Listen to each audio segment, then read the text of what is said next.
اللهم صل على محمد وآل محمد. اعوذ باللہ من الشیطان اللعین الرجیم. بسم اللہ الرحمن الرحیم. رب اشرح لی صدری ویسر لی امری واحلل عقدۃ من لسانی یفقہوا قولی. ان اللہ وملائکتہ یصلون علی النبی یا ایھا الذین آمنوا صلوا علیہ وسلموا تسلیما.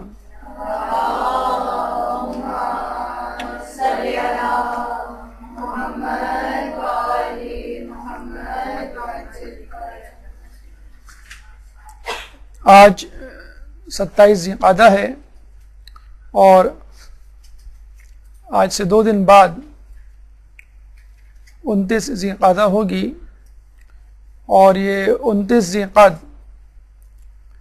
اس حوالے سے ہمارے لیے اہم ہے کہ یہ ہمارے نوے امام محمد تقی علیہ السلام کی شہادت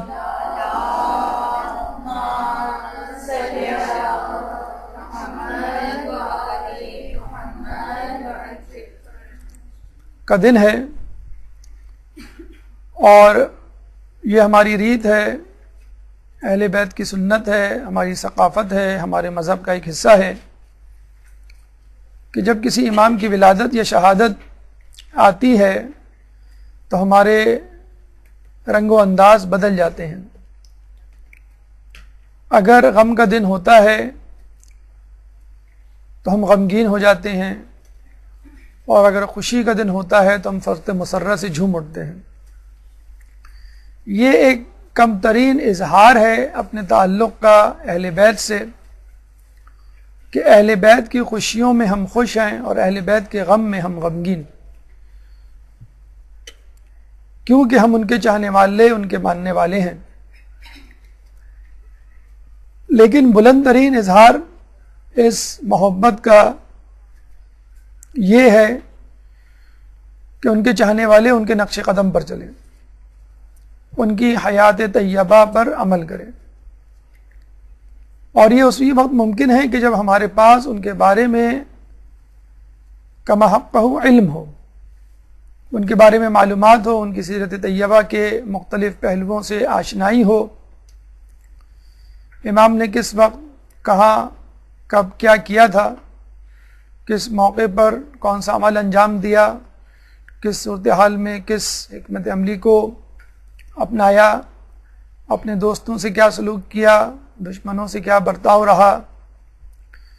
اگر ان تمام باتوں کی معلومات نہ ہو تو پھر ہم ان کے نقش قدم پر چلنے سے عاری ہوں گے.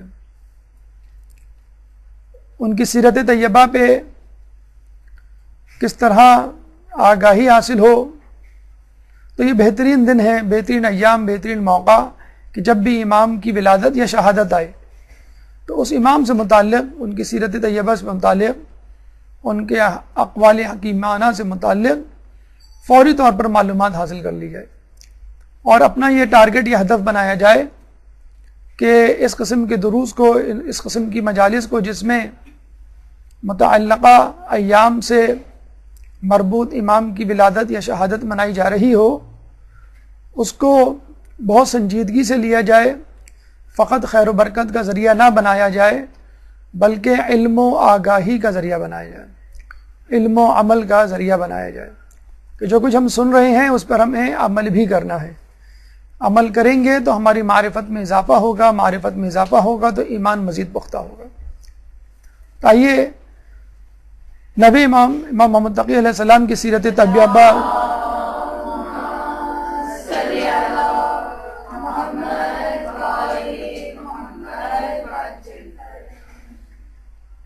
کی سیرت طیبہ سے چند موتی چنتے ہیں اور یہ دیکھتے ہیں کہ خود ہمارے لیے امام نے کیا کیا پیغامات چھوڑے ہیں. جن مراحل سے انشاءاللہ آج ہم گزریں گے اس میں سب سے پہلے تعارف، انٹروڈکشن، اس کے بعد بادشاہان وقت، کون کون بادشاہ اس زمانے میں گزرے،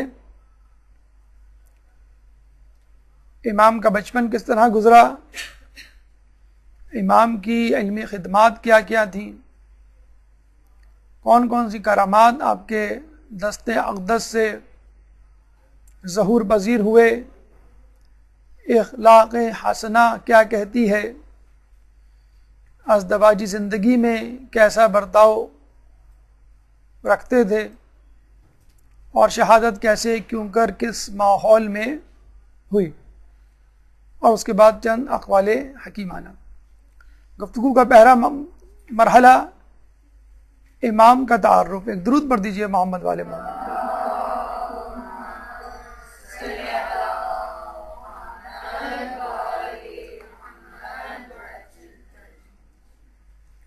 ولادت 10 رجب 195 ہجری 195 ہجری کو ہوئی، اور یہ وہ ولادت تھی کہ جس کا شاید سب سے زیادہ انتظار کر رہے تھے لوگ، کیونکہ آپ کے والد محترم کی عمر 47 ایئرز 47 سال ہو چکی تھی، اور لوگوں کے دلوں میں اشکال پیدا ہو رہے تھے کہ امامت کا سلسلہ اب آگے بڑھنے والا نہیں۔ نہ صرف اشکال آنے والے امام کے بارے میں، بلکہ خود 8ویں امام کے بارے میں اشکال اور شکوک و شبہات شروع ہو گئے تھے کہ یہ کیسے امام ہیں کہ ان کا کوئی بیٹا ہی نہیں، اور ان کی امامت خود مشکوک ہے۔ لیکن جب لوگ کہتے کہ آپ کی کوئی اولاد نہیں، تو امام فرماتے کہ اللہ تعالیٰ جلد مجھے ایک اولاد عطا کرے گا کہ جو ہمارے شیعوں کے لیے باعث فخر ہوگا، اتنا کہ اس سے پہلے کبھی ایسا نہ ہوا۔ آپ کی شہادت 29 ذی القعدہ 220 ہجری، یوں آپ کی عمر مبارک فقط 25 سال بنتی ہے، اور آپ کو تمام ائمہ میں کم ترین امام ہونے کا شرف حاصل ہے۔ فقط 25 سال میں کیا کیا کارہائے انجام دیے، اور کس طرح لوگوں کو اپنی امامت سے قائل کیا، اس کا تذکرہ انشاءاللہ دوران گفتگو آپ سنیں گے، اور اس طرح یہ سن کر آپ حیران بھی ہوں گے کہ امام نے فقط اتنی سی عمر میں کس طرح ان کاموں کا انجام دیا کہ جن کاموں کو سن رسیدہ بزرگ سوچ بھی نہیں سکتے۔ آپ کا نام محمد پہلے معصوم کے نام یعنی رسول اکرم صلی اللہ علیہ وآلہ وسلم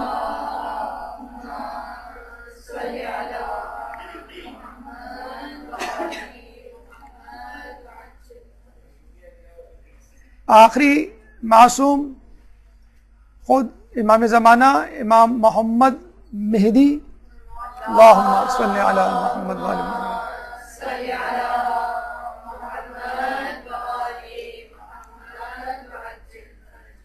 5ویں اور 9ویں امام کا نام بھی محمد پر، امام باقر علیہ السلام، اللہم صلی علی محمد وآل محمد۔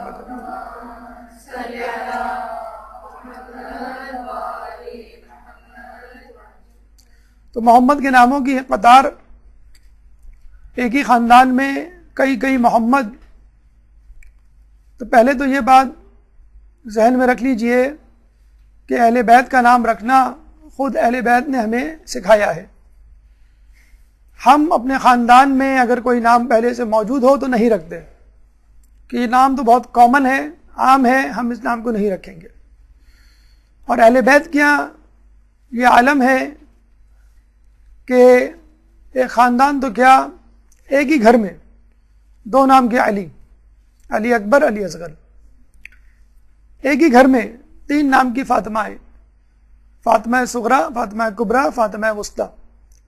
یعنی لوگ اپنی بیٹیوں، ائمہ اپنی بیٹیوں اور اپنے بیٹوں کے نام پہ در پہ علی اور فاطمہ رکھنے سے گریز نہیں کرتے تھے. تو یہ ہمیں بھی سنت اپنانی چاہیے.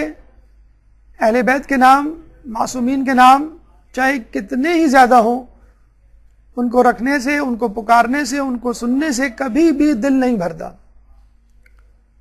اور ناموں کے خود اپنے اثرات ہوتے ہیں. شمر، حرملہ، یزید نام کے لوگوں نے کیا فسق و فجور کے بازار گرم کیے، تاریخ کے صفحات اس کے گواہ ہیں. اور ان ناموں کے، معصومین کے نام پر رکھے جانے والے ناموں نے اور ان کے حاملین نے دنیا میں کیا کارنامے انجام دیے، یہ بھی صفحہ کرتاز پر موجود ہے.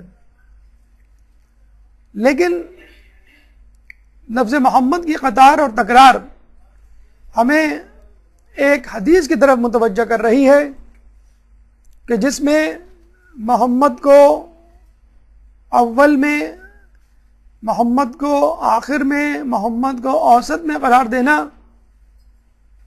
ایک دقیق نقطے کی طرف ہماری توجہ کو مرتکز کر رہا ہے. حدیث رسول ہے کہ اولنا محمد و اوسطنا محمد و آخرنا محمد و کلنا محمد. اس حدیث سے فقط یہ بتلانا مقصود نہیں کہ لفظ محمد نام کے کئی معصوم، کئی امام ہوں گے. بتلانا یہ مقصود ہے کہ پہلا بھی محمد تھا، آخر والا ان کی سنت پر عمل کرتا ہوا محمد نظر آئے گا، بیچ والا بھی ان کی سنت پر عمل کرتا ہوا محمد نظر آئے گا، بلکہ ہر امام محمد کی سنتوں پر عمل کرتا ہوا محمد ہی نظر آئے گا.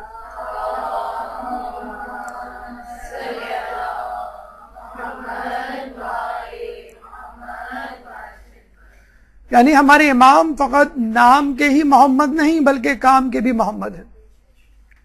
ان کی صورت محمد سے نہیں ملتی بلکہ سیرت بھی محمد کے متشابہ ہے. آپ کی کنیت ابو جعفر ثانی اور ابو علی. عموماً کنیت بڑے بیٹے کے نام سے ہوا کرتی ہے، کبھی بیٹی کے نام سے اور کبھی کسی بھی رشتہ دار کے حوالے سے، تعلق کے حوالے سے. ابو جعفر ہمارے 5ویں امام کی کنیت ہے کیونکہ ان کے بیٹے امام جعفر علیہ السلام ان کی اولاد میں سے تھے. ابو جعفر اول کہا جاتا ہے ان کو، اور 9ویں امام کو ابو جعفر ثانی. القاب میں کئی القاب مشہور ہیں: عالم، علم والا، قانع، قناعت کرنے والا، مختار، اختیار رکھنے والا، متوکل. توکل جس پر کیا جائے یا متوکل زیر کے ساتھ پڑھیں تو توکل کرنے والا، زیر کے ساتھ پڑھیں گے تو سبجیکٹ بن جائے گا متوکل. توکل کرنے والا، متوکل پڑھیں گے زبر سے تو جس پر توکل کیا جائے، بھروسہ کیا جائے. منتخب، جس کو انتخاب کیا جائے. مرتضی، انتخاب کیا ہوا یا چنا ہوا. نجیب، منظور شدہ یعنی جس کی دعائیں قبول ہوں. لفظ تقی، لقب تقی بر صغیر پاک و ہند میں زیادہ مشہور ہے، بلکہ امام نام ہے محمد سے کم لقب تقی سے زیادہ مشہور ہے بر صغیر پاک و ہند. اور اس کی وجہ یہ ہے کہ لفظ تقی تقوی سے نکلا ہے، اور تقوی کا مطلب ہے بچنا، گناہوں سے بچنا، خوف خدا رکھتے ہوئے احتراز کرنا گناہوں سے. یقیناً امام سے بڑھ کر متقی پرہیزگار امام کے زمانے میں کوئی نہیں تھا. ایک اور وجہ یہ بھی ہے ان کو تقی کہنے کی کہ ایک دفعہ آپ مامون کی تلوار سے بچ گئے. بظاہر تو اس کی تلوار نے آپ کے جسم کے ٹکڑے ٹکڑے کر دیے تھے، مگر آپ صبح سویرے اپنے بستر پہ زندہ صحیح سالم پائے گئے. اللہم صلی علی محمد و آل محمد.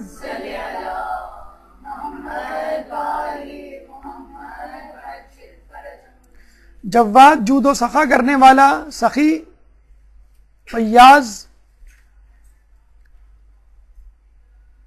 اور یہ لقب کاظمین اس کے آس پاس کے علاقوں عرب ممالک میں زیادہ مشہور ہے.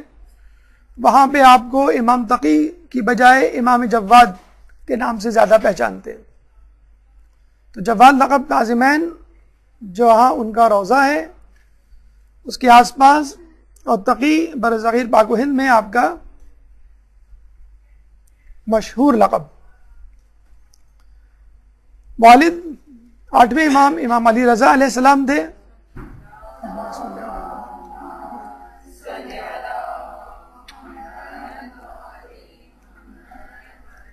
جیسے بتایا گیا کہ امام کی عمر مبارک 47 سال ہو چکی تھی، لاولد تھے.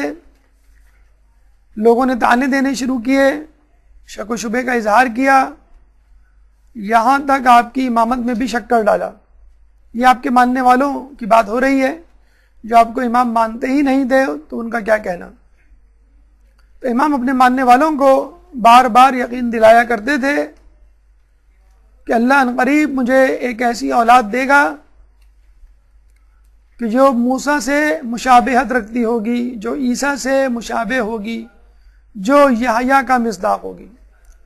یعنی میرا ہونے والا بیٹا نہ صرف امام بنے گا، میں صاحب اولاد ہوں گا، بلکہ میری اولاد جو امامت سے سرفراز ہوگی وہ عیسیٰ و موسیٰ و یحییٰ کی شبیہ ہوگی. اور تاریخ نے اس بات کو ثابت کیا کہ امام تقی سیرت و کردار میں، رفتار و گفتار میں عیسیٰ و موسیٰ کی اور یحییٰ کی شبیہ تھے. والدہ، جن ائمہ کی والدہ اپنے اپنے زمانے میں مشہور ہوئی اور ان کی ایک خاص پہچان تھی اپنے خاص پس منظر کے حوالے سے، ان میں آپ کی والدہ کا بھی نام آتا ہے. والدہ کا نام سبیکہ یا سبیکہ، ضمہ اور فتحہ پیش اور زبر دونوں سے پڑھ سکتے ہیں. قبیلہ نوبیہ سے ان کا تعلق تھا، اس لیے پورا نام عموماً سبیکہ نوبیہ کہا جاتا ہے. اور آپ کا تعلق اسی خاندان، اسی قبیلے سے تھا کہ جس قبیلے سے تعلق ماریہ قبطیہ یا ماریہ قبطیہ کا تھا.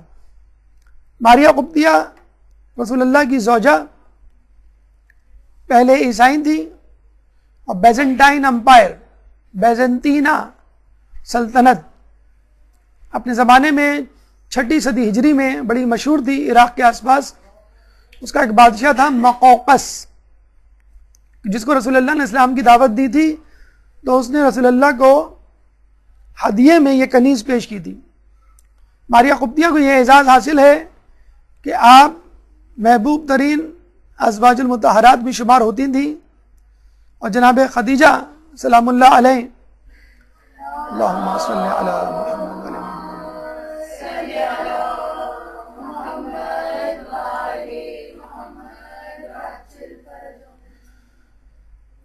کے بعد رسول اللہ کی بیٹے کی ماں بنی. جناب ابراہیم رسول اللہ کے تیسرے بیٹے، جناب ابراہیم ماریہ قبطیہ کے بطن سے تھے. نہ صرف رسول اللہ کے تیسرے بیٹے کی ماں بنی، بلکہ جناب ابراہیم صاحبزادہ رسول امام حسین کا فدیہ قرار پائے کہ جب رسول اللہ نے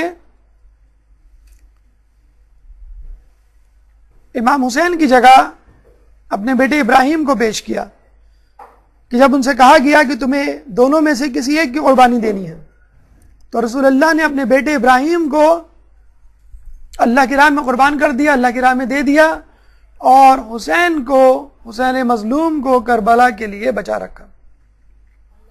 اللہم صلی علی محمد.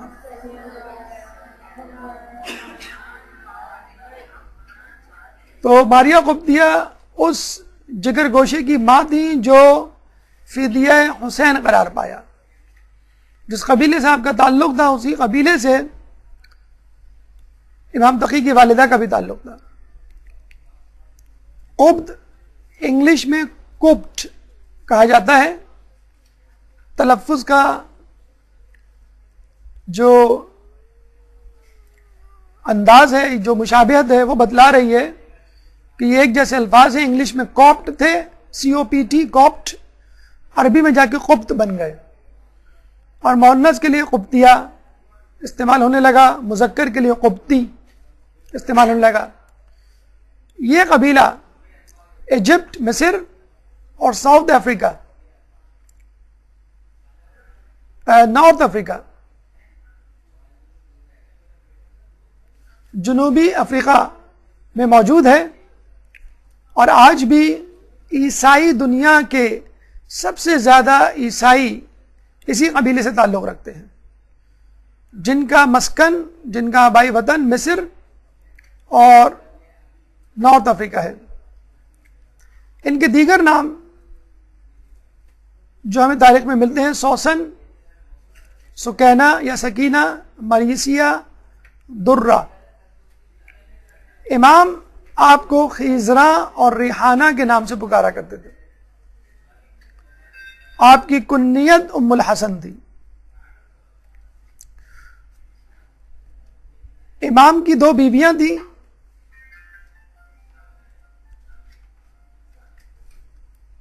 کہ جس میں ایک درود پڑھ دیجیے محمد والے محمد.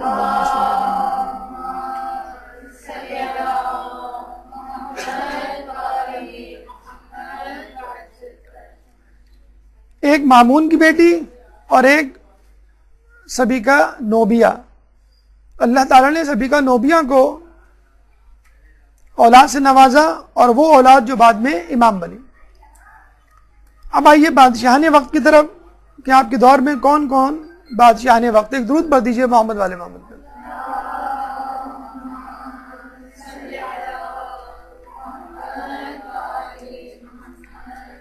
امین، مامون اور معتصم.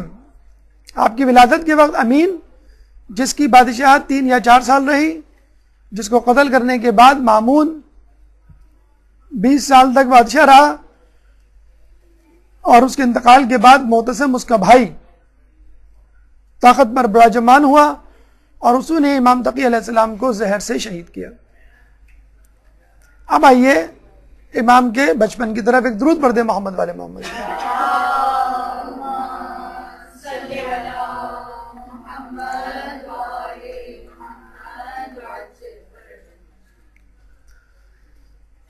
جیسے کہ ہم نے بتلایا آپ کو کہ امام کے والد بزرگوار نے یہ خوشخبری پہلے سنا دی تھی کہ اللہ تعالیٰ مجھے ایک ایسا بیٹا دے گا کہ جو عیسیٰ و موسیٰ و یحییٰ کا مماثل ہوگا، شبیہ رکھتا ہوگا. جب آپ کی پیدائش ہوئی تو جن لوگوں کو پہلے ہی 8ویں امام کی امامت میں شک تھا، وہ آپ کی اولاد میں بھی شک کرنے لگے.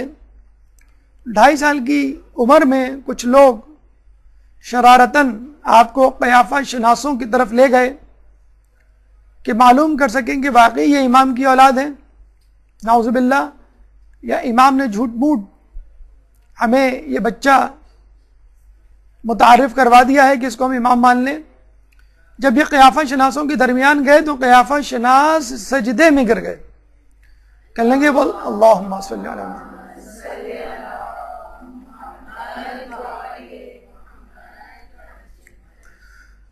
اور کہنے لگے کہ تم کس شخصیت کو ہمارے پاس لے آئے.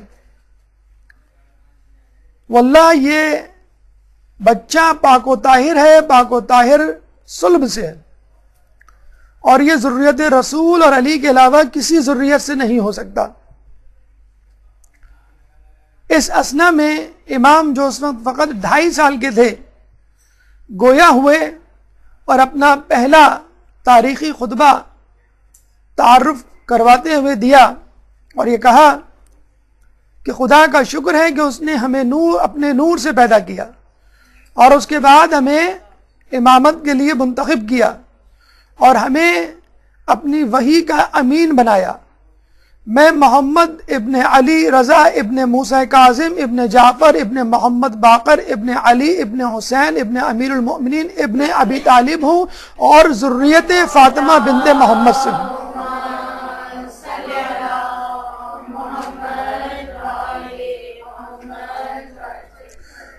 اور ذریت فاطمہ بنت محمد سے ہوں. یہ بھی بتلا دیا کہ میں فاطمہ کی نسل سے ہوں اور انہی کی نسل کو آگے بڑھا رہا ہوں.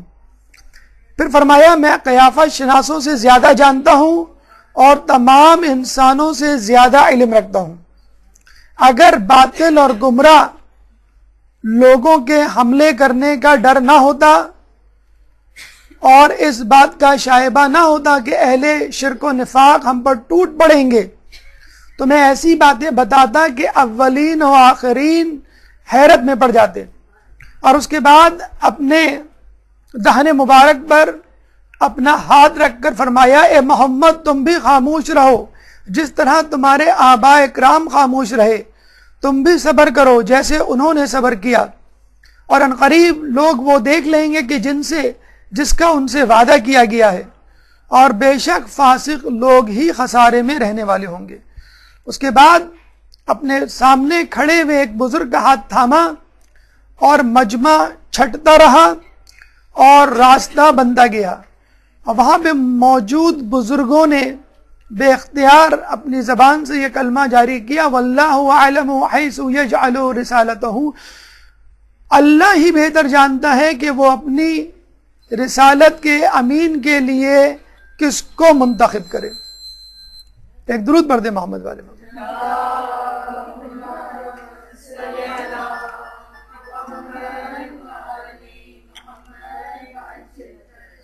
اس کے علاوہ 8ویں امام نے ایک صحابی کو امام تقی کی پشت مبارک پر اس مہر کو دکھایا کہ جو ان کے شانے پر 2 شانوں کے درمیان پیٹھ پہ موجود تھی، بالکل اسی طرح جس طرح رسول اللہ کی پشت مبارک پر مہر نبوت موجود تھی.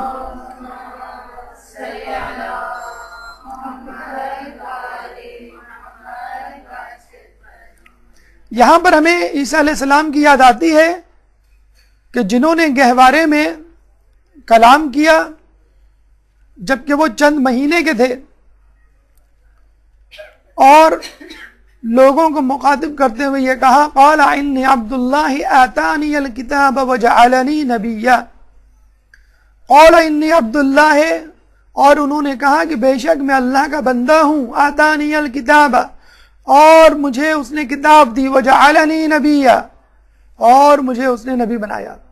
سورہ مریم آیت نمبر 30، سورہ کا نشان 19، آیت کا نشان 30. تو جب عیسیٰ علیہ السلام چند مہینوں کے ہو کر اپنے نبی ہونے کی گواہی دے سکتے ہیں تو امام 2.5 سال کے ہو کر اپنی امامت کی گواہی کیوں نہیں دے سکتے؟ یہ ہے وہ عیسیٰ کی شبیہ جس کا تذکرہ آپ کی ولادت سے پہلے آپ کے والد بزرگوار نے کر دیا تھا. شہادت سے 3 سال پہلے آپ کے والد محترم آپ سے جدا ہوئے، اس وقت آپ کی عمر مبارک 5 سال تھی.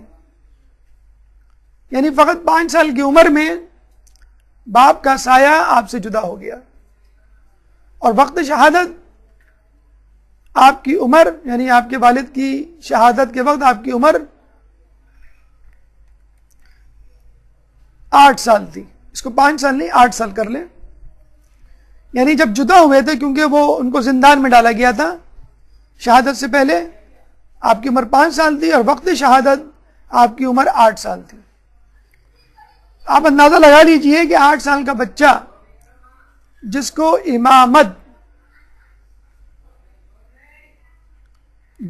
امامت دی گئی ہو، اس نے کس طرح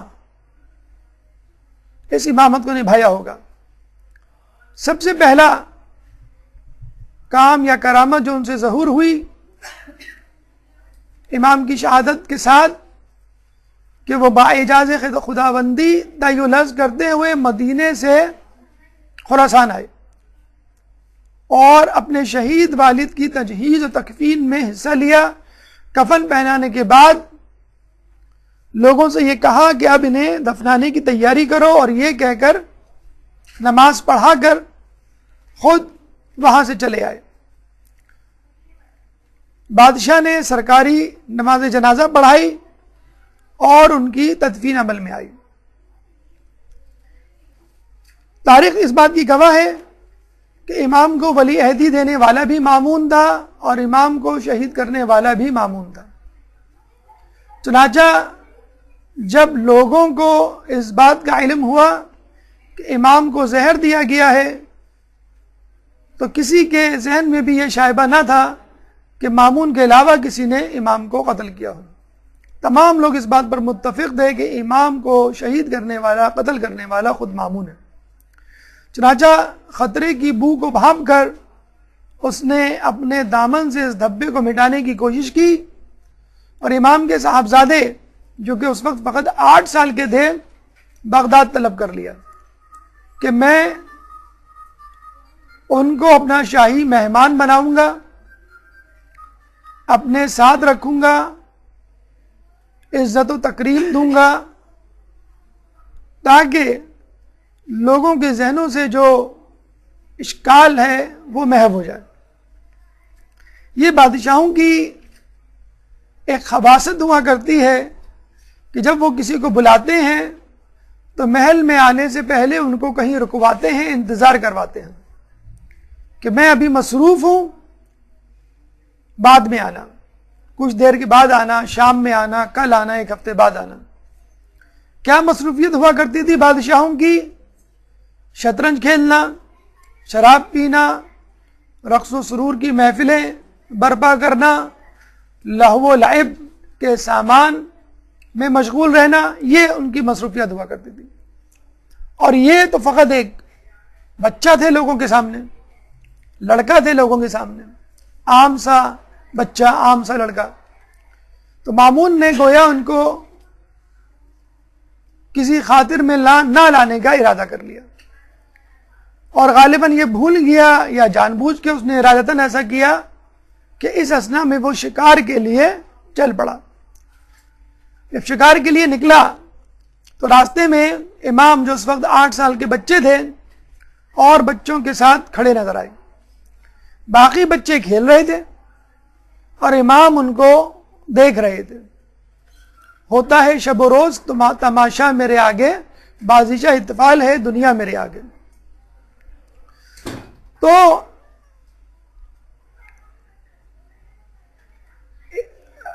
مامون کی سواری جب بچوں کے پاس سے گزری تو تمام بچے بھاگ کے وہاں سے فرار ہو گئے۔ یہ بالکل ایسا ہی کہ بچے کسی بھوت کو دیکھ لیں، کسی جن کو دیکھ لیں، کسی عفریت کو دیکھ لیں اور گھبرا کے بھاگ جائیں۔ لیکن یہ فرق ہے بادشاہ کی بادشاہت میں اور امام کی امامت میں۔ بادشاہ جسموں پر حکومت کرتا ہے اور امام دلوں پر حکومت کرتا ہے۔ یہاں بادشاہ کو دیکھ کر بڑے تو کیا، بچے ڈر کے مارے بھاگ گئے، اور وہاں جب ہمارے 8ویں امام مدینے سے نکلے خراسان کے لیے تو 24,000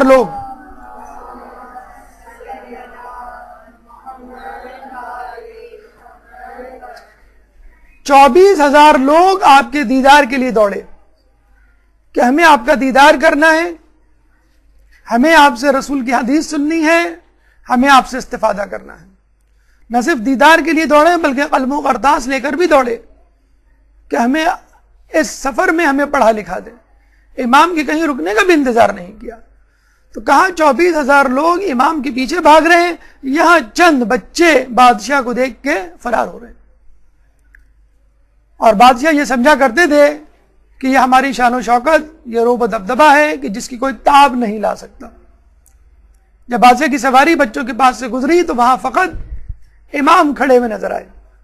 امام کو دیکھ کے مامون نے طنزیہ مسکراہٹ کے ساتھ پوچھا کہ تم کیوں نہیں بھاگے؟ امام نے جواب دیا، رستہ اتنا تنگ نہ تھا اور میں مجرم نہ تھا، اب سوائے اس کے کیا ہو سکتا ہے کہ تو بے جرم و خطا سزا دیتا ہو جس کے بارے میں میں کچھ نہیں کہہ سکتا۔ کتنی خوبصورت بات کہ راستہ اتنا تنگ نہیں ہے۔ آج بھی آپ دیکھ لیں، اگر آپ کی روڈ بہت وسیع ہو، 3 4 5 لینز ہو اس میں، تو آپ کو ہارن دینے کی ضرورت نہیں ہے، آپ گاڑی کو اوورٹیک کرنے کی بجائے کسی اور لین پہ چلے جائیں. تو جب رستہ بہت وسیع ہو تو ٹھیک ہے، بادشاہ کی سواری جو ہے وہ کہیں سے بھی گزر سکتی ہے. اور دوسری بات یہ ہے کہ بھاگتا وہی ہے جس نے کوئی جرم کیا ہو. پولیس کی وین آ جائے ابھی آپ کے علاقے میں تو پہلے کون روپوش ہوگا؟ جس نے کوئی قتل کیا ہو، جس نے کوئی ڈکیتی کی ہو، جس نے کوئی کرپشن کی ہو.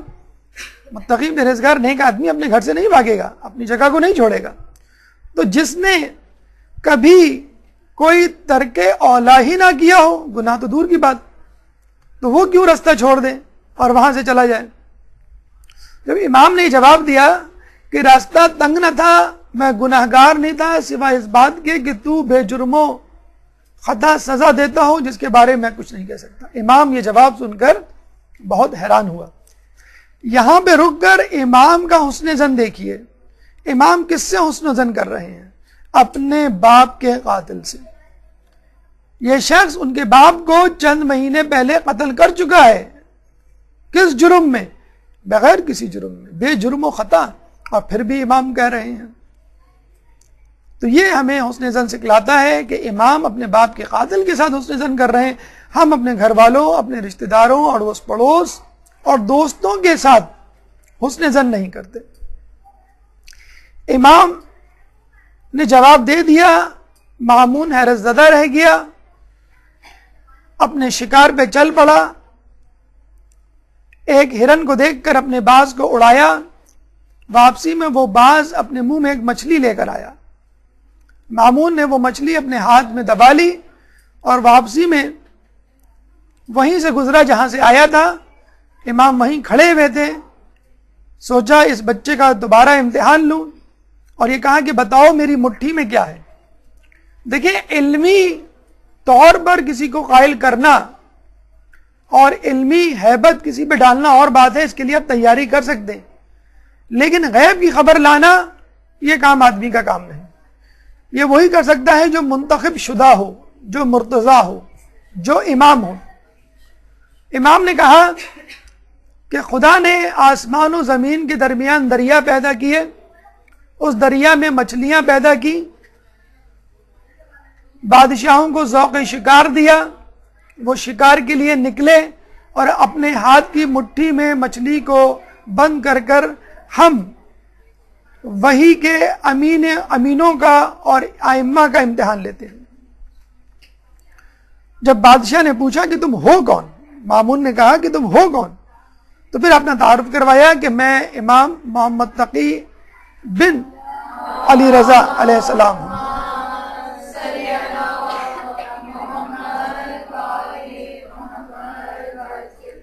اب مامون کے ذہن میں وہ تمام باتیں گھومنے لگی جو آپ کے والد بزرگوار سے وابستہ تھی. یعنی ان کو بلانا، ولی عہد بنانا، اپنی بڑی بیٹی سے ان کا نکاح کرنا اور پھر شہید قتل کر دینا.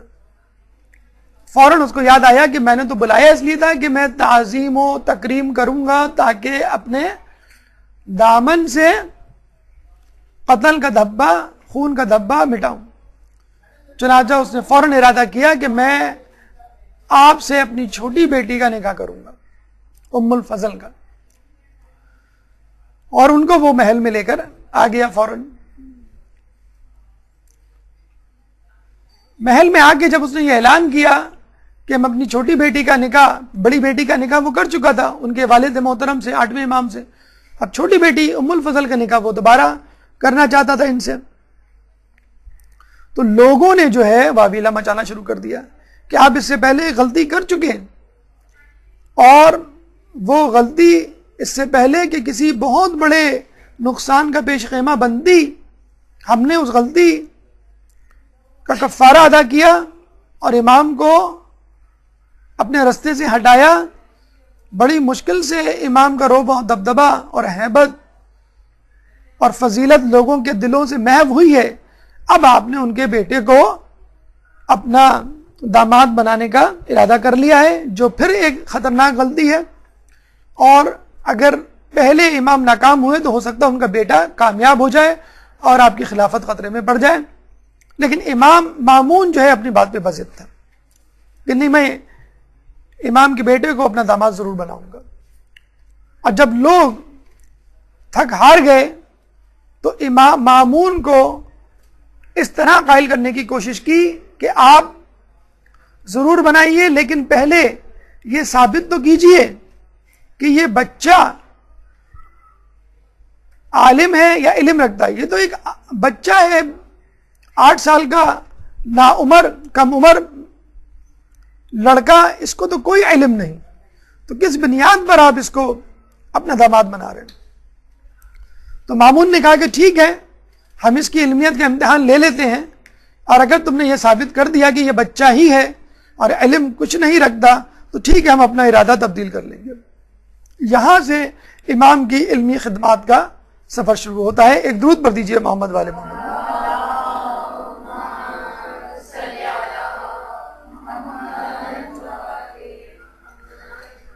اب یحییٰ ابن اقسم سے ایک مناظرہ ہوا، پہلا ڈسکشن، جب آپ کی عمر مبارک فقط 8 یا 9 سال تھی، اور یحییٰ ابن اقسم جو اس وقت قاضی القضاء تھا، چیف جسٹس تھا، سب سے بڑا عالم دین تھا غیر شیعہ افراد میں، اس کو بلایا گیا کہ تم ان سے کوئی سوال کرو۔ آپ کو معلوم ہے آپ کے علم دین میں بہت سارے سبجیکٹس ہیں، بہت سارے مضامین ہیں، فقہ ہے، قرآن ہے، تاریخ ہے، عقائد ہے، اخلاقیات ہے۔ مشکل ترین مضمون، تمام لوگ اس بات پر گواہ ہیں کہ فقہ ہے۔ خشک ترین، مشکل ترین، ثقیل ترین مضمون فقہ ہے، اور فقہ میں بھی سب سے مشکل موضوع حج کا موضوع ہے، حج سے متعلق مسائل ہیں۔ حتیٰ کہ کچھ علماء تو حج کے مسائل اس بات کو کہہ کے انکار کرتے تھے بتانے سے کہ ہم حج پہ نہیں جاتے، اس لیے ان علماء سے رجوع کیا جائے جو حج پر آتے جاتے رہتے۔ پھر حج جیسے موضوع میں بھی سب سے مشکل موضوع کفاروں کا مسئلہ ہے۔ آپ کو معلوم ہے کہ حج میں جب احرام آدمی پہنتا ہے تو بہت ساری پابندیاں اس پہ عائد ہو جاتی ہیں، بہت سارے حلال کام اس پہ حرام ہو جاتے ہیں۔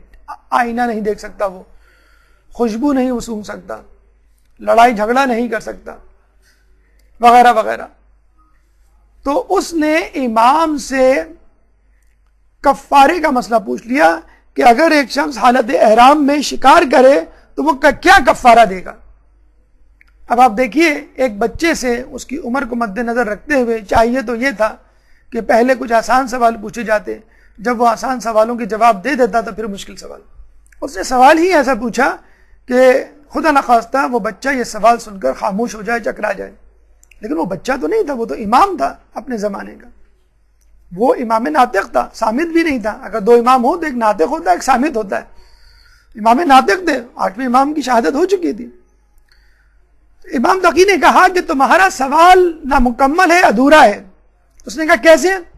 امام نے کہا کہ تمہارے اس سوال کی 22 صورتیں بنتی ہیں، یعنی تمہارے اس سوال سے 22 سوال نکل سکتے ہیں، اور ان 22 سوالوں میں تم نے کون سا سوال پوچھنا چاہا ہے۔ اب اس بیچارے کو وہ 22 شقیں ہی نہیں پتا، 2 شقیں اس کو نہیں پتا، تو وہ 22 شقیں کیا پتا ہے؟ وہ گھبرا گیا، اس نے کہا 22 شقیں؟ کون سی 22 شقیں؟ چلیں آپ ہی بتلا دیں کون سی 22 شقیں۔ تو امام نے ان شقوں کو بتانا شروع کیا کہ یہ بتاؤ کہ شکار حدود حرم میں کیا گیا تھا، حدود حرم سے باہر کیا گیا تھا، شکار کرنے والا باخبر تھا یا بے خبر تھا، شکار آمدن کیا گیا یا سہون کیا گیا، شکار آزاد شخص نے کیا یا غلام نے کیا، شکار کرنے والا بالغ تھا یا نابالغ تھا، شکار پہلی مرتبہ کیا گیا یا کئی مرتبہ کیا جا چکا تھا، شکار پرندے کا تھا یا جانور کا تھا، شکار اگر جانور کا تھا تو جانور چھوٹا تھا یا بڑا تھا، کرنے والا اپنے شکار پہ نادم تھا یا مصر تھا، شکار رات میں کیا گیا یا دن میں کیا گیا، احرام عمرے کا تھا یا حج کا تھا۔ اور یہ سن کر مامون اور یحییٰ ابن اقسم دونوں چکرا کے گر پڑے۔ ایک درود پڑھ دیں محمد والے محمد۔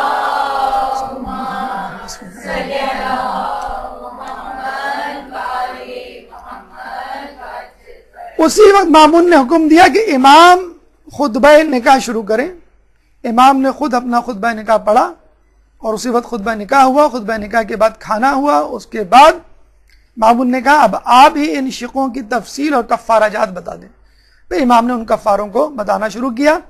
اس کے بعد مامون کو ہری ہری سوجی، مطلب بادشاہ وقت تو دونوں کو لڑا کر دونوں فریقین کو خوش ہوا کرتے تھے، ان کو تو کچھ جواب نہ دینا ہے نہ سوال کرنا ہے، وہ کسی کے لینے میں نہ دینے میں۔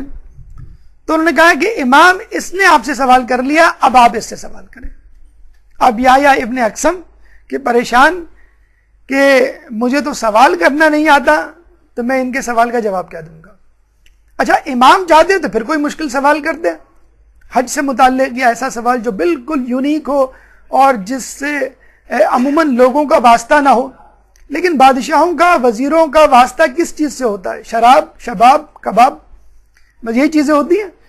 امام نے اس سے پوچھا یہ بتا وہ کون سی عورت ہے جو ایک مرد پر 4 مرتبہ حلال اور 4 مرتبہ حرام ہوتی ہے؟ اب وہ پھر چکرا کے رہ گیا، کہنے لگا میں تو بتا ہی نہیں سکتا، آپ ہی بتلا دیجئے۔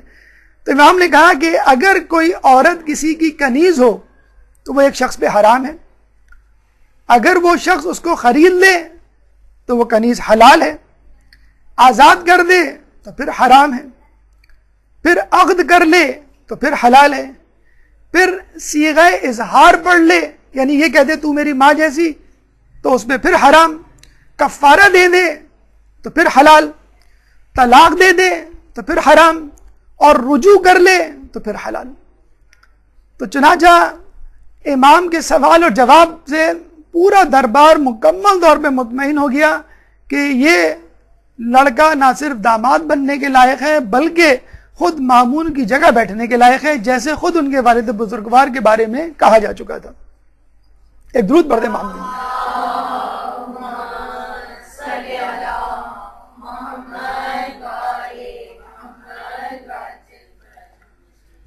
امام کے بارے میں کہا جاتا ہے کہ ایک دفعہ انہوں نے ایک نشست میں 30,000 سوالات کے جواب دیے، جو نشست مسلسل 3 دن تک جاری رہی، اور اس وقت ان کی عمر کوئی 24 سال یا 23 سال نہیں تھی، فقط 9 سال تھی۔ اور بعض اوقات ایسا ہوا کرتا تھا کہ سوال کرنے والے سے پہلے اس کا جواب دے دیا جاتا، کوئی لفافہ بڑھاتا سوال کا، امام اس کو کھول کے پڑھنے کی زحمت نہ کرتے، اسی وقت اس کو لفافہ دے دیا جاتا کہ اس میں تمہارے سوال کا۔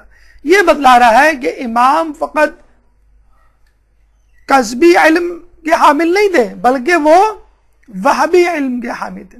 ان کا علم اللہ کی طرف سے تھا، ان کا علم دنیاوی علم نہیں تھا کہ جو لوگوں سے لیا جائے، کہ جس کے لیے پہلے آپ کو سوال معلوم ہو اس کے بعد جواب۔ اس کے بعد امام کی کرامات، اس کا تذکرہ انشاءاللہ 5 منٹ کے وقفے کے بعد۔ ایک درود پڑھ دیجئے محمد والے محمد میں۔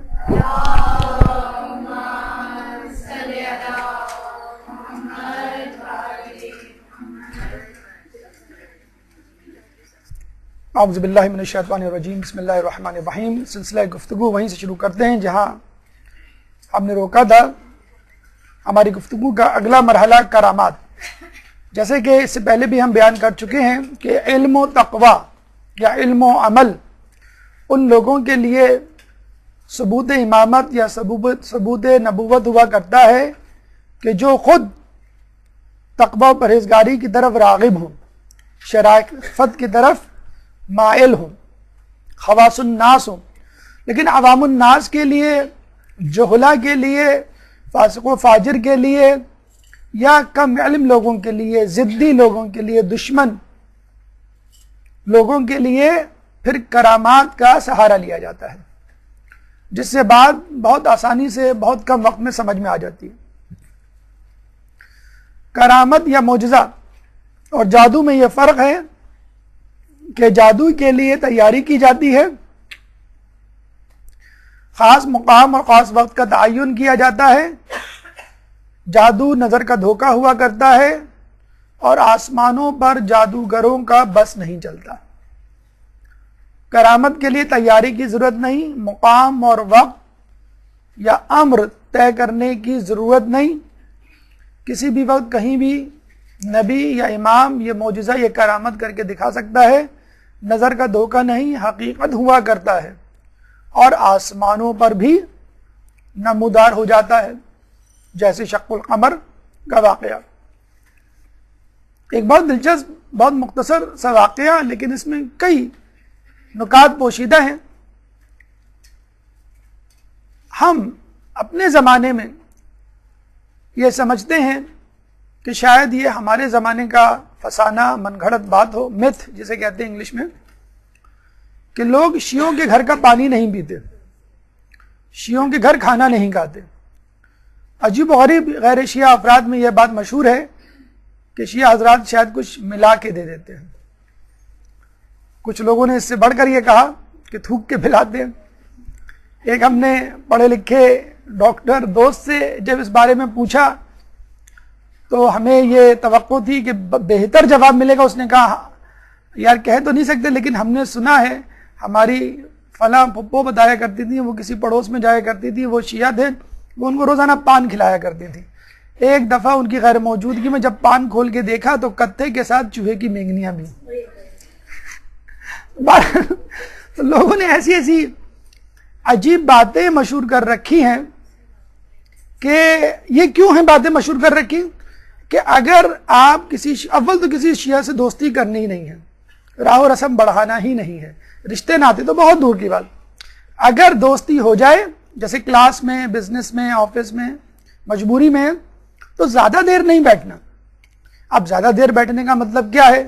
تو لوگوں نے کہا کہ چلو پانی اور کھانے سے متعلق افسانے گڑھ دو، کیونکہ آدمی زیادہ دیر بیٹھتا ہے تو پھر پانی بھی پیتا ہے، کولڈ ڈرنک بھی پیتا ہے، چائے بھی پیتا ہے، پھر کھانا بھی کھاتا ہے۔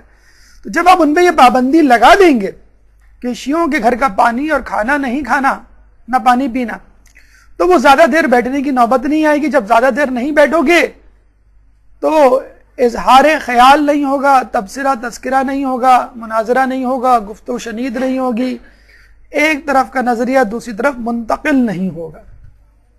اس لیے اس قسم کے افسانے گڑھے گئے۔ یا یہ امام کے زمانے میں بھی افسانے تھے، یہ فقط ہمارے برصغیر پاک و ہند کے شاخصانے نہیں، اس زمانے کے افسانے ہیں۔ محمد بن علی ایک شخص دشمن اہل بیت کسی طرح، جسے کہتے ہیں کہ بائی چانس، کسی اور کے ساتھ امام کے گھر میں وارد ہوا، کسی دوا کو استعمال کیا کرتا تھا بیماری کے سبب، جس کی وجہ سے اس کو پیاس بہت لگتی تھی، اس کو اتنی شدید پیاس لگی، لیکن اس کے باوجود اس نے امام سے پانی نہیں مانگا کہ شیعوں کے گھر کا پانی نہیں پینا چاہیے۔ شیعوں کے گھر کا پانی اتنا خطرناک ہے تو ان کے امام کے گھر کا پانی کیسا ہوگا؟ امام نے اس کی اس ضرورت کو بھانپ لیا اور فوراً اپنے غلام کو کہا کہ ایک گلاس پانی لے کر آؤ۔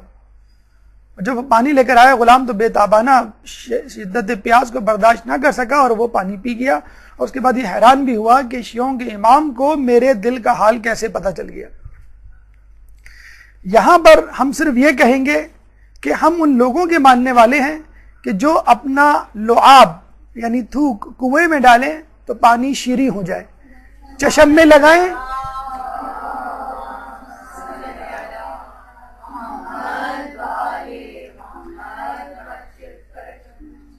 کنویں میں ڈالیں تو پانی شیریں ہو جائے، چشم پہ لگائیں تو آشوب چشم جاتا رہے، کسی کنکر پہ لگا کر کسی کے منہ میں ڈال دیں تو 70 زبانوں کا ماہر ہو جائے۔ تو یہ کہنا کہ فلاں تھوک کے پلاتے ہیں، ہم کہتے ہیں کہ اگر آپ یہ بھی پی لیں تو بھی آپ کو شفا ہو جائے۔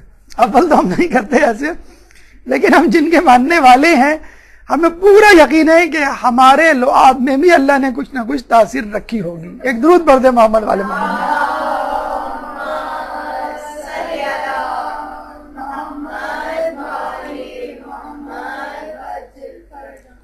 ایک شخص زیدی عقیدے کا حامل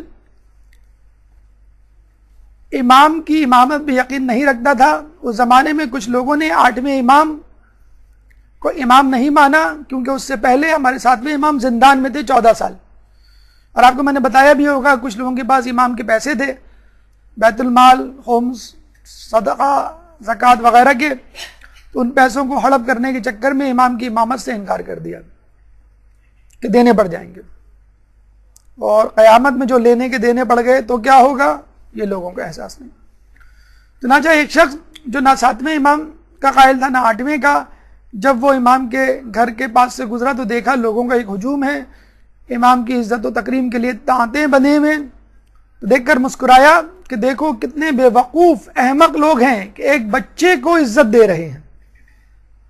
امام وہیں سے اپنی جگہ سے چلائے کہ جو شخص ہماری اطاعت سے انحراف کرے گا جہنم میں اوندھے منہ گرے گا. ایک دم سے وہ گھبرا گیا کہ امام کو میرے دل کا حال کیسے معلوم.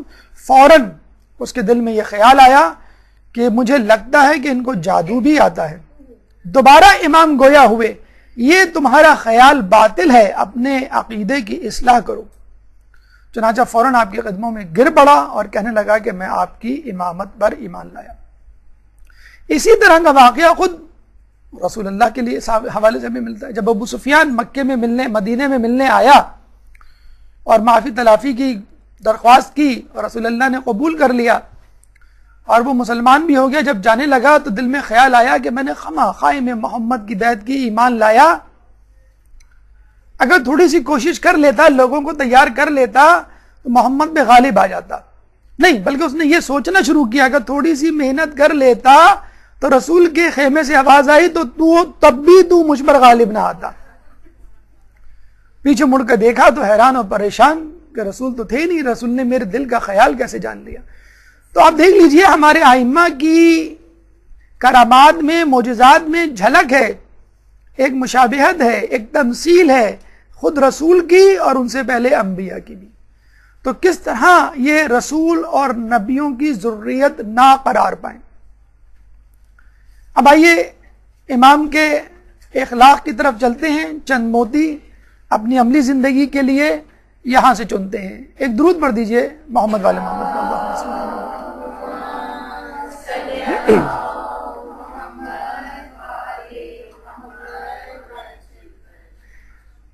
اس دور کے بادشاہ امام کو ستانے میں, امام کو پریشان کرنے میں, امام کو نعوذ باللہ راہ حق سے ہٹانے میں کوئی دقیقہ فروغ گزاشت نہیں کرتے تھے. جو حربہ ملتا وہ استعمال کرتے اور کسی طرح امام کو بے عزت کرنے کی فکر میں رہتے, نعوذ باللہ. 7ویں امام کے بارے میں ہم نے پڑھا کہ زندان میں عورتوں کو بھیجا گیا, کس طرح وہ ان کو گناہ کی طرف مائل کریں. امام تقی کے لیے 100 عورتوں کو منتخب کیا گیا کہ جن کے ہاتھوں میں ساغر و پیالے ہوتے, جو امام کے ارد گرد گھومتی اور امام عبادت میں مصروف ہوتے, اور وہ چاہتے کہ امام اپنی عبادت سے توجہ ہٹائیں اور امام ان کو نظر اٹھا کے نہ دیکھتے. ہم یہاں بچوں کو کہتے ہیں کہ ٹی وی بند کر دو, اپنی نظروں کی حفاظت کرو, کوئی آواز ہمیں آ جائے تو ہماری نظر, ہماری توجہ جو ہے وہ فوراً جو ہے منتشر ہو جاتی ہے. آج کل کے نوجوانوں کو اس بات سے سبق حاصل کرنا چاہیے کہ یہ فقط آج کل کے دور کا فتنہ نہیں ہے. انٹرنیٹ ہے, میڈیا ہے, موبائل ہے, اور اب سڑکوں پہ لگے سائن بورڈز ہیں کہ جو بیچارہ انٹرنیٹ, ٹی وی اور دیگر مقامات سے بے حجاب عورتوں سے استفادہ نہ کرتا ہو, وہ اگر باہر نکلے تو سائن بورڈ سے استفادہ کرے. اور وہ ماشاءاللہ ہوتے بھی اتنے اونچے اونچے ہیں, لگتا ہے کہ آسمان سے کوئی گری ہے اور سائن بورڈ پہ اٹکی ہے. لوگ سمجھتے ہیں شاید یہ میرے حصے کی حور تو نہیں, نظر اٹھا کے دیکھ لوں تھوڑی دیر کے لیے, شاید مجھے پکار لے. تو نعوذ باللہ یہ آپ دیکھ لیجئے ایک ایک سائن بورڈ کا جو کرایہ جو ہم نے آج سے 20 سال پہلے سنا تھا 3,000 روپے پر ڈے, 3,000 پر ڈے, آج کیا اس کا کرایہ ہوگا. تو ہمارے اعتراف میں بے حجابیت, فحاشیت عروج پر ہے کہ کسی طرح انسان کو اپنے رستے سے ہٹایا جائے. اور جو ہم سنتے ہیں نا کہ دجال جب آئے گا تو ایک ہاتھ میں بے حجاب عورتیں, دوسرے ہاتھ میں موسیقی کے آلات. یہ جو فتنے ہیں یہ اس وقت بھی موجود ہیں. اس وقت آپ دیکھ لیں پوری دنیا میں یہی 2 فتنے ہیں. ٹی وی سے آپ یہ 2 چیزیں نکال لیں, چاہے وہ چائے کا اشتہار ہو, چاہے وہ موبائل کا اشتہار ہو, چاہے وہ کسی چیز کا اشتہار ہو, یہ 2 چیزیں آپ نکال دیں تو رہ کیا جاتا ہے. پہلے لوگ جب ڈرامے آتے تھے تو دیکھتے تھے, جب وقفہ آتا تھا تو اٹھ کے چلے جاتے تھے. اب جب جو ہے ڈرامہ آتا ہے تو اٹھ کے چلے جاتے ہیں, اشتہار آتے ہیں تو بیٹھے رہتے ہیں. یہ مطلب لوگوں کا حال ہو گیا ہے. تو یہ حربے, پرانے حربے, آج کل کے حربے نہیں ہیں، اور آنے والے دور میں بھی یہی حربے ہوں گے، یہی دو حربے ہوں گے کہ جن کو کیش کیا جائے گا۔ اب وہ زمانہ آ گیا ہے کہ ان بے حجاب عورتوں کو باقاعدہ سفیر بنایا جاتا ہے، ان کو بڑے بڑے کاموں میں نمائندگی دی جاتی ہے کہ آپ جو ہے غربت دور کریں، آپ جو ہے وہ جہالت دور کریں، آپ جو ہے لوگوں کے درمیان جو ہے وہ مصالحت کروائیں۔ تو یہ فتنہ پہلے بھی تھا، یہ آزمائش پہلے بھی تھی، آج بھی ہے اور آنے والے دور میں بھی ہوگی۔ اس کے لیے ہمیں پہلے سے تیار ہونا چاہیے۔ جب امام پر بادشاہ کا زور نہیں چلا تو امام کو اپنے دربار میں طلب کیا اور وہاں پہ ایک میوزیکل کنسرٹ منعقد کروایا۔ ابھی آپ کے یہاں انچولی میں کسی گراؤنڈ پہ میوزیکل کنسرٹ ہو جائے، کچھ نہ کچھ نہیں تو لوگ فقط دیکھنے کے لیے پہنچ جائیں، دیکھیں تو کون آیا ہے۔ تو اس زمانے کا جو مشہور سنگر تھا، پاپ سنگر تھا یا کلاسیکل سنگر تھا، مخارق نام تھا اس کا، اس کو بلایا، اس کو کہا کہ تم موسیقی بجاؤ۔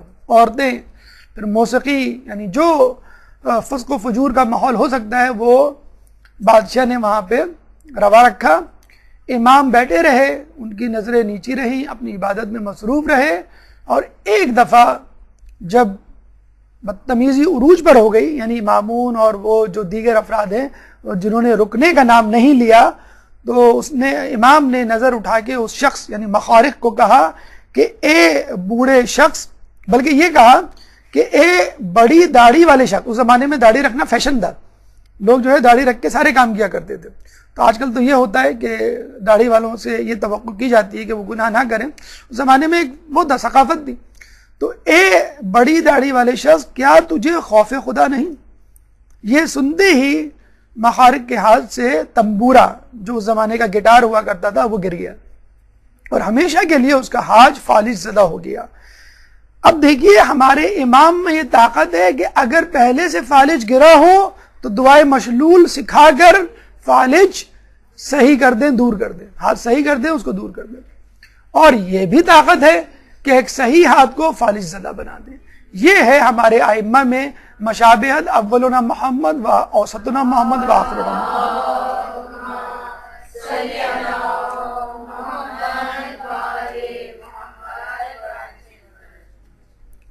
کہتے ہیں کہ ام الفضل سے جب امام کا عقد ہوا تو ام الفضل ظاہر سی بات ایک وہ شہزادی تھی، ناز و نعم میں پلی تھی، پیمپر چائلڈ یا بگڑی ہوئی اولاد جسے کہتے ہیں وہ تھی۔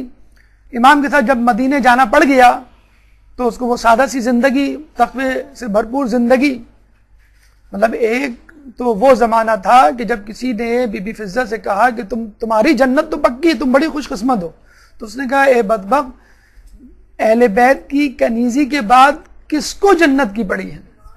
ایک زمانہ وہ تھا، اور اب یہ زمانہ کہ ایک عورت بیوی ہے امام کی اور اس کو امام کا ماحول راس نہیں آ رہا، بار بار وہ خطوط لکھ دی اپنے باپ کو اور باپ جو ہے وہ اس کی نہیں سنتا۔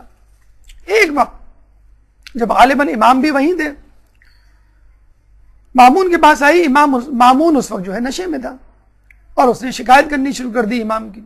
غصے میں اس نے تلوار نکالی، سواری پہ سوار ہوا، غلام کو ساتھ لیا، امام کے مکان پہ پہنچا اور امام کے جسم کے ٹکڑے ٹکڑے کر دیے۔ یہ بھی بس نہ چلا تو پھر تلوار کو ان کی گردن پہ رکھ کر ذبح کر دیا اور واپس آ کر سو گیا۔ ام الفضل رات بھر کانپتی رہی، روتی رہی۔ صبح جب مامون کی آنکھ کھلی تو اپنی بیٹی کو روتا ہوا دیکھا تو اس نے کہا کہ تم کیوں رو رہی ہو؟ اس نے کہا کل رات آپ نے یہ کیا ہے، اب میرے شوہر کو قتل کر دیا۔ مامون بڑا پریشان ہوا، اپنے غلام کو بلا کر پوچھا، غلام نے کہا ہاں بالکل آپ نے میرے سامنے قتل کیا، ٹکڑے ٹکڑے کیے امام کے جسم کے۔ تو مامون نے اپنے غلام کو کہا جاؤ بھاگ کے دیکھ کر آؤ کہ امام کا کیا حال ہے۔ جب غلام وہاں گیا تو دیکھا بڑے مزے سے امام لحاف میں سو رہے ہیں۔ اللہم صلی علی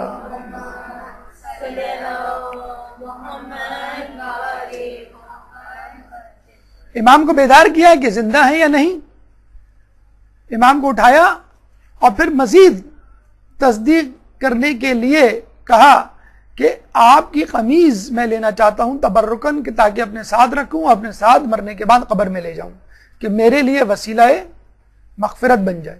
امام نے کہا میرے پاس بہت ساری قمیضیں ہیں، چاہوں تو وہ لے جاؤں۔ اس نے کہا نہیں مجھے یہی قمیض چاہیے جو اس وقت آپ پہنے ہوئے ہیں۔ امام سمجھ گئے یہ چاہ کیا رہا ہے۔ امام نے قمیض اتار کے اس کو دی تو اس نے دیکھا کہ آپ کے جسم پہ ایک خراش تک نہ تھی. قمیض لے کر مامون کے پاس واپس آیا, کہنے لگا کہ امام تو زندہ صحیح سلامت ہے, جسم پر ایک خراش نہیں. تو مامون جو ہے اور چکرا گیا, اور اس نے اپنے ایک دوست کو بہت سارے تحفے تحائف درم و دینار دے کے بھیجا کہ جاؤ امام سے کہو کہ مجھے معاف کر دے. وہ دوست درباری امام کے پاس پہنچتا ہے اور کہتا ہے کہ آپ اس کو معاف کر دیں, اور وہ نشے میں تھا اور اس سے غلطی ہو گئی. اور پھر یہ کہا جاتا ہے کہ جب مامون کی امام سے ملاقات ہوئی تو مامون نے امام سے پوچھا وہ کیا وجہ تھی, کس سبب آپ کے بدن کو ایک گزند نہ پہنچی اور آپ زندہ سلامت رہے. تو امام نے ایک تعویذ نکال کے دکھایا کہ یہ وہ تعویذ ہے جو ہماری جدہ نے ہم کو دیا ہے, جو ہمارے پاس رہتا ہے, سوائے موت کے ہر قسم کی مصیبت سے ہم کو بچا سکتا ہے. حرز جواد کا تعویذ. جب مامون نے امام سے وہ تعویذ طلب کیا تو امام نے وہ تعویذ اس کو بھی دیا, اپنے قاتل کو, اپنے باپ کے قاتل کو وہ تعویذ کہ جو اس کی حفاظت کرے. یہ امام کی جود و سخا تھی کہ وہ جواد کہلائے. یہ امام کا جسے کہتے ہیں کہ اپنے دشمنوں سے برتاؤ تھا, کہ جو ہمیں بتلاتا ہے کہ ہم اپنے دشمنوں کیا دوستوں سے کیسے برتاؤ کریں. امام نے اپنے دشمنوں سے وہ برتاؤ کیا کہ جو اپنے ہم دوستوں سے نہیں کیا کرتے. یہ وہی اخلاق ہے کہ جو رسول اللہ صلی اللہ علیہ وآلہ وسلم نے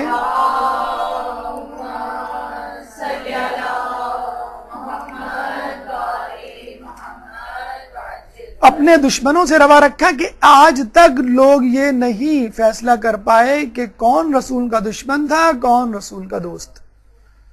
اس کے بعد کہ امام اس قسم کا اخلاق روا رکھا اپنے دشمنوں سے, لوگ آج تک نہیں فیصلہ کر پائے کہ کون اماموں کا دشمن تھا, کون ان کا دوست. اب آئیے امام کی ازدواجی زندگی سے متعلق چند گزارشات. ایک درود پڑھ دیجئے محمد والے محمد.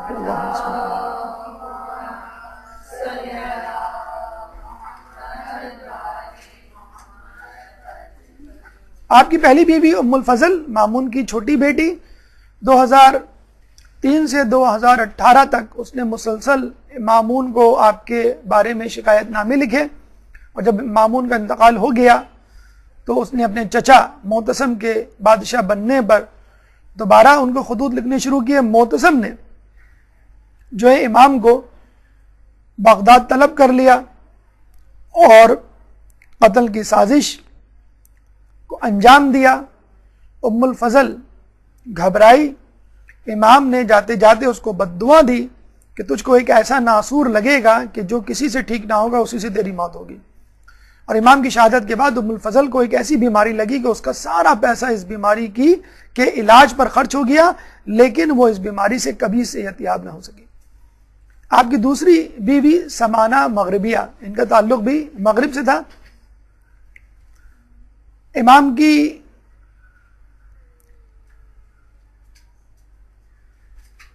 امام کے والدہ نہیں والد ہے, یہ امام کے والد امام نقی امام کے صاحبزادے کہ جن سے اولاد چلی, اور یہ ان کی اولاد جدی رضوی سادات کہلاتی ہے. دوسرے صاحبزادے موسیٰ مبرقہ جن سے نسبی رضوی سادات نکلے, اور فاطمہ اور امامہ. اچھا, جیسے آپ کو شاید پہلے بھی بتایا ہو کہ امام تقی, امام نقی, امام حسن عسکری, ان تینوں کی اولادیں بھی رضوی کہلاتی ہیں. اصول ان کو تقوی, نقوی اور عسکری کہنا چاہیے. اور کچھ لوگ آپ کو نظر بھی آئیں گے جو اپنے آپ کو تقوی, نقوی یا عسکری کہتے ہیں, لیکن جو لوگ اپنے آپ کو رضوی کہتے ہیں در حقیقت وہ بھی تقوی, نقوی یا عسکری ہیں. لیکن چونکہ امام رضا اپنے زمانے میں بہت زیادہ مشہور تھے, اس لیے ان کی اولادوں نے, یعنی ان کے پوتوں اور پڑ پوتوں نے امام تقی, امام نقی اور اس کے بعد کے اماموں نے بھی اپنے امام کے اولادوں نے بھی اپنے آپ کو امام رضا سے منسوب کیا. تو جو خود امام نقی کی اولاد سے تھے تو وہ جدی رضوی سادات کہلائے, کیونکہ ان کے جد یعنی امام تقی اور ان کے والد امام رضا ان کی نسبت سے اپنے آپ کو جوڑتے ہیں. اور موسیٰ مبرقہ چونکہ یہ غیر معصوم تھے, امام نہیں تھے, تو ان سے جو اولادیں نکلی وہ اپنا رشتہ امام رضا سے جوڑتے ہیں. تو ہوتا یوں تھا کہ اگر امام کی اولاد امام ہے اور اس کی اگر اولاد ہوتی ہے تو وہ اپنا رشتہ اپنے والد سے جوڑتے ہیں، اور اگر امام کی اولاد معصوم نہیں ہوتی یعنی امام نہیں ہوتی تو وہ اپنا رشتہ اپنے چچا سے جوڑتے ہیں. تو یہ نسبی رضوی سادات کہلائے. موسیٰ مبرقہ کے بارے میں کہا جاتا ہے کہ انتہائی خوبصورت، انتہائی حسین تھے، اتنے زیادہ کہ اپنے چہرے پر نقاب ڈال کے چلا کرتے تھے. انہی کی نسل سے سید احمد اور محمد اعرج تھے، اور انہی سے ہمیں رسول اللہ کی جو حدیث ملتی ہے داڑھی کا مونڈنا مسلح کرنے کے مترادف ہے، یعنی جیسے کسی نے اپنے ناک کان کاٹ دیے ہوں، اپنے چہرے کا مسلح کر دیا ہو، ایماسیشن.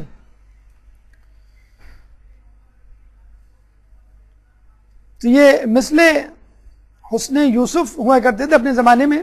ان کے بارے میں ہمیں یہ بھی ملتا ہے کہ ایک دفعہ بادشاہ نے ان کو طلب کیا اور ان سے وہی شرارت کرنے کا فیصلہ کیا مامون نے کہ جو امام سے کیا تھا کہ ان کو موسیقی کی محفل میں بلایا جائے اور ان کو ناچ گانے سنوائے جائیں، ان کو بہکایا جائے، نعوذ باللہ. تو جب جانے لگے تو امام نے کہا کہ تم جا تو رہے ہو لیکن موسیقی کی محفل میں جانا تمہیں نصیب نہیں ہوگا، یعنی تمہیں یہ نوبت ہی نہیں آئے گی. تو ان کو کچھ اطمینان ہوا. جب وہ بغداد گئے تو مامون نے ان کو کہیں رکوایا اور اس دوران ہی مامون کا انتقال ہو گیا. تو وہ اس محفل میں جانے ہی سے جسے کہتے ہیں کہ بچ گئے. امام کی ایک اور بہن ہمیں ملتی ہیں حکیمہ خاتون، جن کی قبر مبارک سامرہ میں ہے اور جن کے بارے میں کہا جاتا ہے کہ انہوں نے امام زمانہ کی ولادت میں اہم کردار ادا کیا. اللہ صلی اللہ علیہ.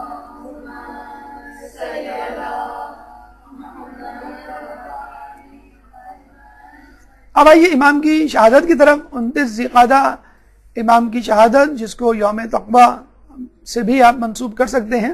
218 ہجری میں معتصم باللہ نے امام کو بغداد طلب کیا اور آپ کو قید کر دیا، اور امام نے جاتے ہوئے مدینے میں اپنے بیٹے امام نقی کی امامت کا اعلان کر دیا، کیونکہ ان کو معلوم تھا کہ اب مجھے دوبارہ آنا نصیب نہیں ہوگا. محرک شہادت کیا تھا، یعنی کیا وجہ تھی کہ جو شہادت کا سبب بنی؟ آپ کو معلوم ہے کہ یحییٰ ابن اقسم اور دیگر علماء اور دیگر وزراء امام سے حسد کرنے لگے تھے کہ ہم جب بھی کوئی بات کرتے ہیں، کسی بات کا جواب دیتے ہیں، امام اس کو باطل قرار دیتے ہیں اور اپنی حجت ایسی بیان کرتے ہیں منطق کے تمام لوگ ان کی بات کو تسلیم کر لیتے ہیں. یحییٰ ابن اقسم کے سامنے چور کی سزا کا مسئلہ درپیش ہوا تو دربار میں موجود لوگ اس بات میں بحث کرنے لگے کہ چور کا ہاتھ کہاں سے کاٹا جائے. کسی نے کہا کہ کوہنی سمیت یعنی کوہنی تک کاٹا جائے، کیونکہ قرآن میں ہے فَغْسِلُوا وُجُوهَكُمْ وَأَيْدِيَكُمْ إِلَى الْمَرَافِقِ، چہرے کو اور ہاتھ کو کوہنیوں تک دھو. قرآن میں اس کا تذکرہ موجود ہے. اپنے چہروں کو اور اپنے ہاتھوں کو کوہنیوں تک دھو، إِلَى الْمَرَافِقِ. تو اس کا مطلب کیا ہوا؟ کوہنیاں ہاتھ میں شمار ہوتی ہیں. لیکن کچھ لوگوں نے کہا کہ اسی آیت میں آخری ٹکڑا ہمیں کہتا ہے کہ ہاتھ میں کوہنیاں شمار نہیں ہوتی، اور اللہ فرماتا ہے کہ اگر پانی نہ ملے یا کسی بیماری میں مبتلا ہو تو فَامْسَحُوا بِوُجُوهِكُمْ وَأَيْدِيَكُمْ، کہ مسح کرو اپنے چہرے کا اور ہاتھ کا. اس میں کوہنی شامل نہیں ہے.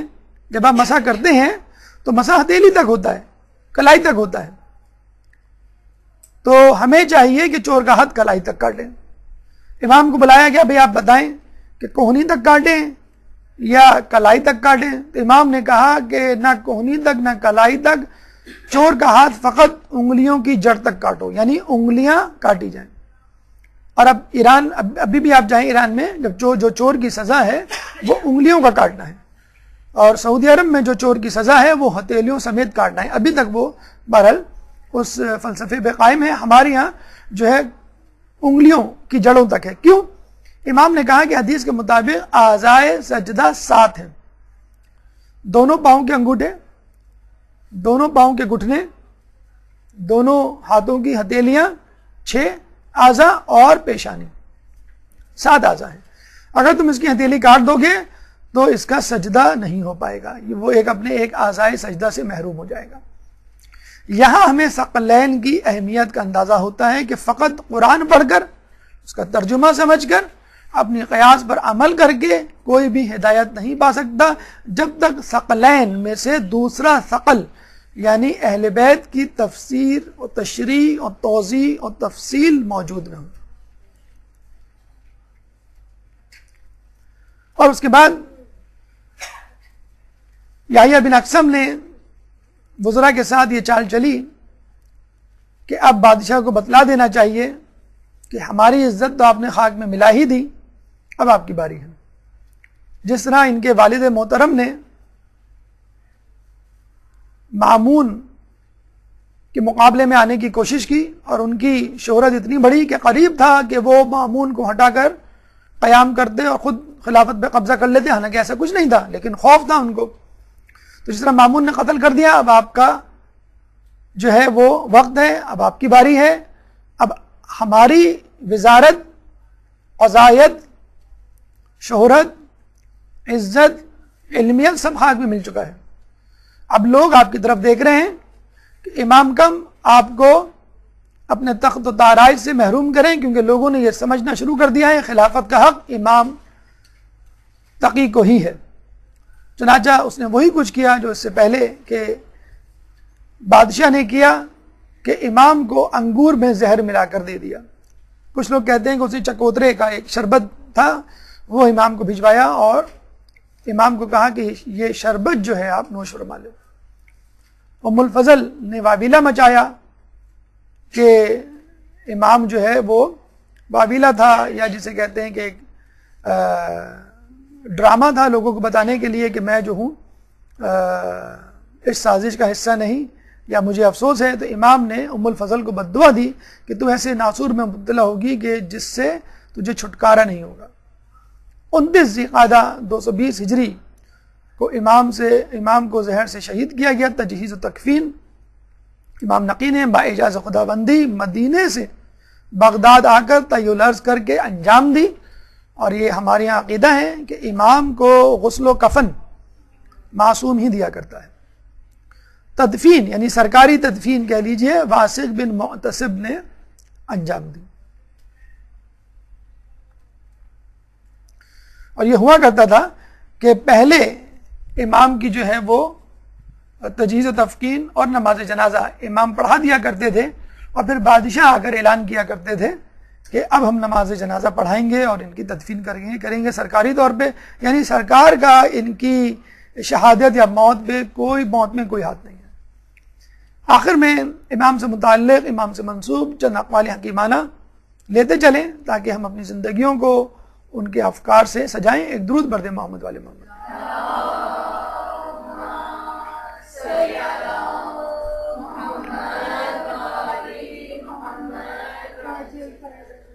امام فرماتے ہیں کہ مومن کی عزت اسی میں ہے کہ لوگوں سے بے نیاز رہے.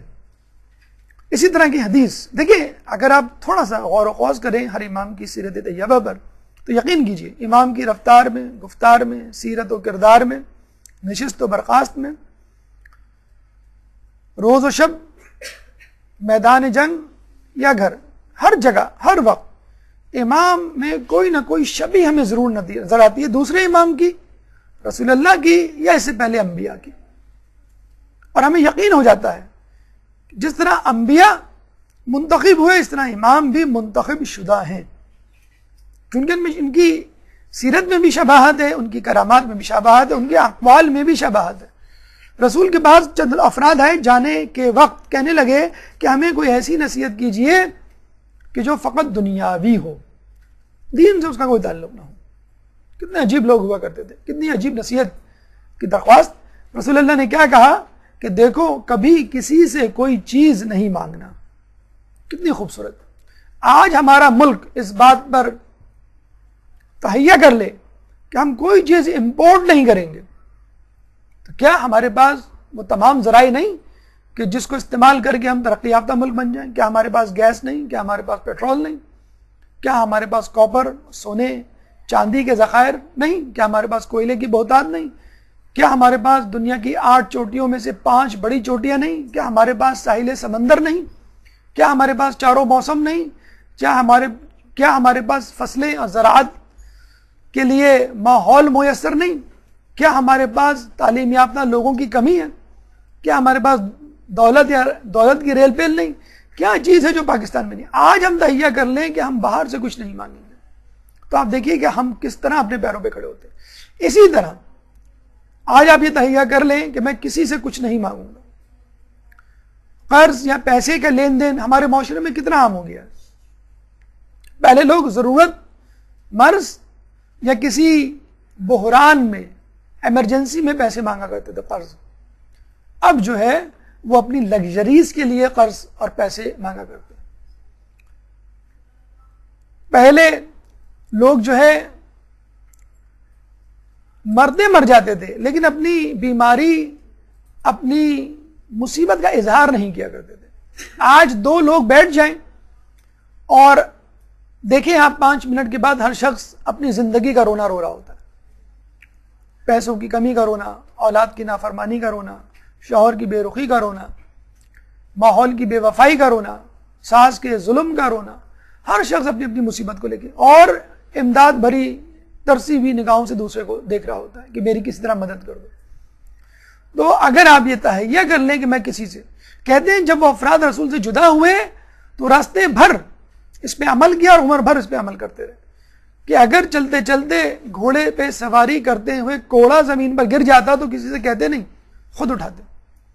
دسترخوان پہ بیٹھتے تو کسی سے پانی تک نہ مانگتے، خود اپنا پانی بھر کے پیتے۔ یہ عادت آپ اپنے گھر میں ڈال لیں کہ اپنا کام خود کرنا ہے۔ اپنے بچوں کو اس بات کی تربیت دیں کہ اپنی چیزیں اپنی جگہ پر تمہیں خود رکھنا ہے۔ ٹھیک ہے تم کپڑے نہیں دھو سکتے، کوئی بات نہیں، لیکن اپنی چیزیں، اپنے گندے کپڑے تو کم از کم واشنگ مشین میں یا غسل خانے میں یا جہاں بھی رکھنے کی جگہ ہوتی ہے وہاں رکھو۔ اپنی چیزیں، اپنی کتابیں، اپنی کاپیاں، اپنا اسکول بیگ، اپنا یونیفارم، پین، بکس، یہ تمام چیزیں اپنی جگہ پہ رکھنے کی عادت ڈالو۔ تم جھاڑو نہیں لگا سکتے، کوئی بات نہیں، اگر کوئی ریپر گر گیا ہو تمہارے ہاتھ سے تو کم از کم اس ریپر کو، چاکلیٹ کے ریپر کو یا بسکٹ کے ڈبے کو اٹھا کے تو کم از کم کسی ڈسٹ بن میں ڈالو۔ تو لوگوں کو خود کفالت کی عادت ڈلوائیں کہ وہ خود کسی سے نہ مانگے، نہ آپ خود کسی سے مانگے، ورنہ پھر آپ کی عادتیں آپ کے بچوں میں جائیں گی اور وہ زندگی بھر کسی نہ کسی طور پہ مقروض رہیں گے۔ ضروری نہیں کہ آدمی پیسے مانگے، آدمی کسی سے محبت، شفقت یا تسلی بھی مانگ سکتا ہے۔ تو اس سے بھی گریز کریں کہ اپنی مصیبت کو کسی کو بتائیں۔ مولا خود فرماتے ہیں کہ جس شخص پہ مصیبت پڑے وہ شخص سب سے پہلے، سب سے زیادہ روادار ہے کہ اس مصیبت کو برداشت کرے۔ اگر آپ کو کوئی بیماری ہے تو آپ یہ کیوں توقع کرتے ہیں کہ میرے ساتھ اس بیماری میں تمام لوگ شریک ہوں، لوگ میری تیمارداری کریں، میری عیادت کریں، ہر وقت میرے آگے پیچھے پڑیں، میری دوا لے کر کوئی آئے، میرے لیے اسپیشل پرہیز کے کوئی کھانے پکائے۔ کوشش کریں کہ اپنی بیماری کا بوجھ جتنا آپ خود اٹھا سکتے ہیں خود اٹھائیں۔ اگر آپ مدرسے میں پڑھ رہے ہیں تو کسی پہ احسان نہیں کر رہے کہ آپ یہ سوچیں گھر جا کے بھائی میں مدرسے میں پڑھ رہی ہوں، میرا ٹیسٹ ہونے والا ہے، کھانا جو ہے فلاں بھابھی پکائیں گی یا بچوں کو جو نہلانے دلانے اور ہوم ورک کا کام ہے یہ کوئی اور کرے گا۔ نہیں، کام بھی آپ کو خود ہی کرنے ہیں اپنے گھر کے، اور مدرسے کا کام بھی۔